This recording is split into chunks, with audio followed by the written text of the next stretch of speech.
गुरुजी का संदेश फैलाने और एनिमेटेड वीडियोस बनाने में हमारा सहयोग करें। ज्वाइन बटन दबाकर हमारे मेंबर बने या थैंक्स बटन दबाएं।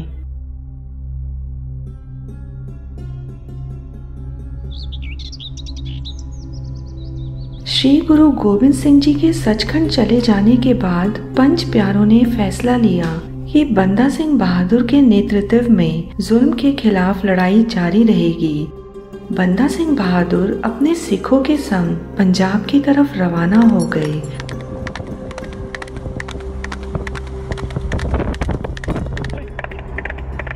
रास्ते में वह सब हिसार में रुके। एक सिख उनकी तरफ दौड़ते हुए आया। बंदा सिंह जी, लोगों का एक झुंड हमारी तरफ आ रहा है।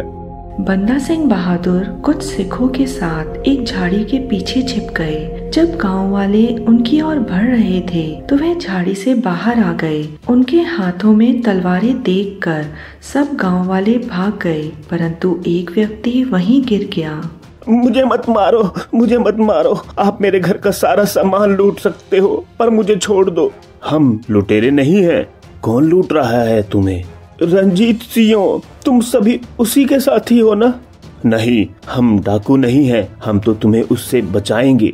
वह जल्द ही हमारे गांव में हमला करने वाला है। डरो मत, इस बार वह तुम्हें नहीं लूट सकेगा। विनोद सिंह जी, यह हमारा पंजाब की लड़ाई का पहला कदम होगा। जैसा कि उस व्यक्ति ने कहा था, रंजीत सिंह रात में अपने साथियों के साथ गांव को लूटने आ गया।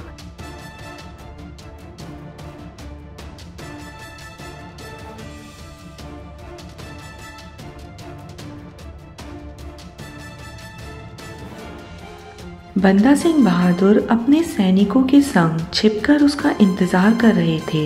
जैसे ही वह लूटने के लिए आगे बढ़े, बंदा सिंह जी बोले, रंजीत सिंह। सभी वहीं रुक गए। कौन है तू? तेरे में इतनी हिम्मत कहाँ से आई? मेरे आने की खबर सुनकर तो परिंदे भी कांप जाते हैं। मेरे आने की खबर सुनकर तो उजड़े गांव भी बस जाते हैं। बंदा सिंह बहादुर और रंजीत सिंह के बीच घमासान लड़ाई हुई और आखिर में बंदा सिंह बहादुर जी ने रंजीत सिंह को मार डाला। रंजीत सिंह को मारने के बाद बंदा सिंह बहादुर अपने सिखों के साथ पंजाब की ओर बढ़ने लगे। रास्ते में उन्होंने जगह जगह से मुगलों का खजाना लूट लिया और कई तहसीलों और जिलों को आज़ाद कर दिया। बंदा सिंह बहादुर की बहादुरी ने वजीर खान के सिंहासन की नींव हिला दी। क्यों हल्ली सिंह, क्यों मल्ली सिंह? सिखों के एक और गुरु ने जन्म लिया है। वो क्या समझता है दिल्ली के आसपास के स्थानों को जीतकर हमारे सरहिंद को जीत लेगा? तुम उस तक मेरा पैगाम पहुंचा दो कि वह मेरे संग जीत कर दिखाए। तुम्हारे इस बंदे की हड्डियों का सूरमा बनाकर मैं सरहिंद के लोगों की आंखों में डालूंगा। बस वजीर खान, बस यही चुप हो जाओ। हम अपने गुरुजी की और उनके भेजे हुए सिख की बेइज्जती सहन नहीं करेंगे। जल्द ही बंदा सिंह बहादुर तुम्हें मौत के घाट उतार देंगे। खामोश! तुम्हारी इतनी हिम्मत, इन दोनों को पकड़कर कैद कर लिया जाए और इनको भयानक मौत देने की तैयारी की जाए। तुम्हारी मौत तो सरहिंद पहुंच चुकी है वजीर खान। तू अब बच नहीं सकता। उधर बंदा सिंह जी के पास एक सिख कैथल से आया और बोला, मैं सामना गया था।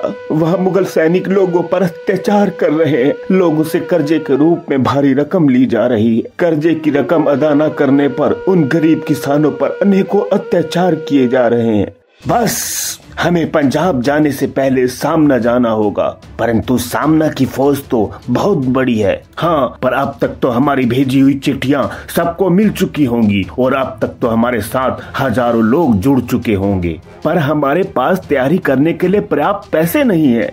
कैथल के अमीरों और फौजदारों ने गरीबों से लूटे हुए पैसे सरकारी खजाने में रखे हुए हैं। हम उसे लूट लेंगे। कैथल और सोनीपत के खजाने को बंदा सिंह जी ने लूट लिया। रास्ते में बंदा सिंह जी के संग बहुत से सिख जत्थेदार अपने सैनिकों सहित मिल गए और जल्द ही वह समाना पहुंच गए। उन्होंने समाना पर हमला बोल दिया। वहाँ के गरीब किसान का भी मनोबल बढ़ गया और वह सब भी अब बंदा सिंह जी के साथ हो गए। जिसके पास जो भी हथियार था वह वो लेकर लड़ाई के मैदान में उतर गया और देखते ही देखते समाना तबाह हो गया। छोटे साहिबजादों को दीवार में चिनवाने वाले जल्लाद शासन बैग और वासन बैग समाना के ही रहने वाले थे। बंदा सिंह बहादुर ने उन जल्लादों को पकड़ लिया। हमें माफ कर दो, हमने कुछ नहीं किया था, वह सब तो वजीर खान के कहने पर हुआ था। सारे सरहिंद ने ना कह दी थी, केवल तुम ही थे जिन्होंने हाँ की थी। अपनी आजादी के लिए तुमने छोटे साहिबजादों को दीवार में जिंदा चिनवा कर मार डाला। मैं तुम्हें बताता हूँ सांस घुटने से कैसी मौत होती है। नहीं। बंदा सिंह जी ने लूटी हुई दौलत गरीबों में बांट दी और दूसरी तरफ जब वजीर खान को यह सब पता चला तो वह आग बबूला हो गया। जो भी बंदा का नाम ले उसकी जुबां खींच ली जाए और जो कदम उसकी ओर बढ़े वो कदम तोड़ दिए जाए। हुक्म की तामील हो। बंदा सिंह जी वजीर खान की हाल चाल से वाकिफ थे।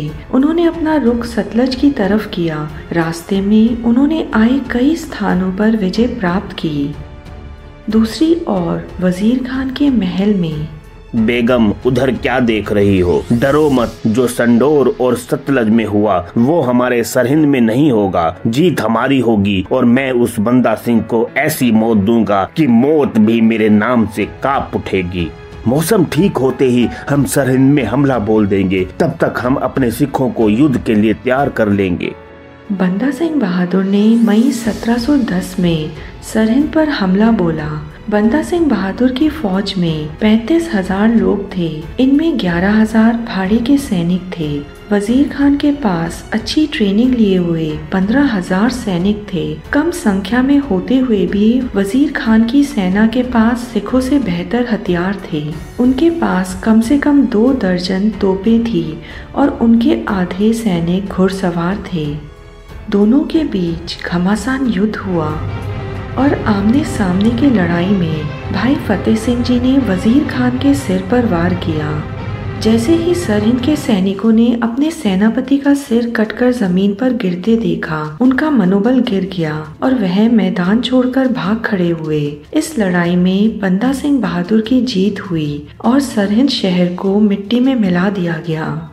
6 साल तक मुगल सल्तनत बंदा सिंह का कुछ नहीं बिगाड़ सकी। उन्होंने अपने गुरु की ख्वाहिश पूरी की। उन्होंने पंजाब को एक खुशहाल प्रदेश बनाया और सबसे पहला खालसा राज स्थापित किया। वजीर खान की मौत से मुगलों में क्रोध और बढ़ गया और उन्होंने भूखे भेड़ियों की तरह बंदा सिंह जी की तलाश शुरू की। हालांकि बंदा सिंह जी के बच निकलने की तैयारी हो चुकी थी, लेकिन बंदा सिंह जी ने गुरु जी के उपदेशों पे चलते हुए खुद का आत्मसमर्पण कर दिया और आखिरकार बंदा सिंह मुगलों के हाथों में आ गया। उन्हें एक शेर की तरह पिंजरे में डाल के कैदी बनाकर लाहौर से दिल्ली लाया गया और उन्हें जलील करने के लिए शाही पोशाक पहनाई गई और उनके 4 साल के बेटे को लगभग 744 सिख कैदियों के साथ बंदी बनाकर दिल्ली ले जाया गया। सिखों ने इस्लाम कबूल करने से मना कर दिया और फिर शुरू हुई मुगल सल्तनत की हैवानियत। उन्होंने एक एक कर सिखों को मारना शुरू कर दिया। रोज करीब 100 सिखों को मौत के घाट उतार दिया गया और यह सिलसिला 7 दिनों तक चला।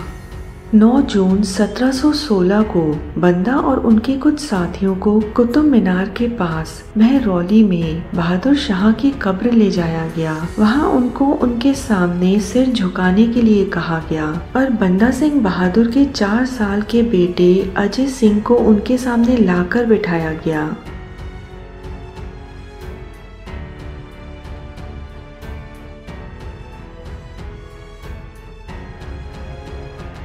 डर तो नहीं लग रहा बेटे? डर? वो क्या होता है?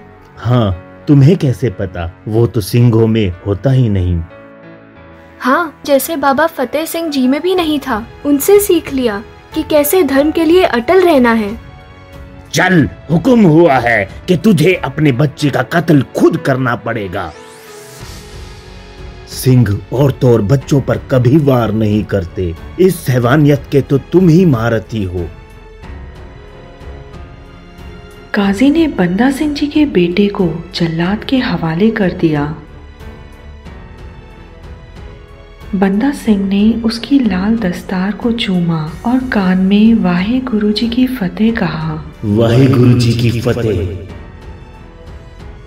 बंदा सिंह ने अपने बेटे के चेहरे की ओर देखा और निर्भय होने के लिए कहा। बेटे ने भी कहा कि वह निर्भय है। बोले सो निहाल। सत श्री अकाल। बंदा सिंह,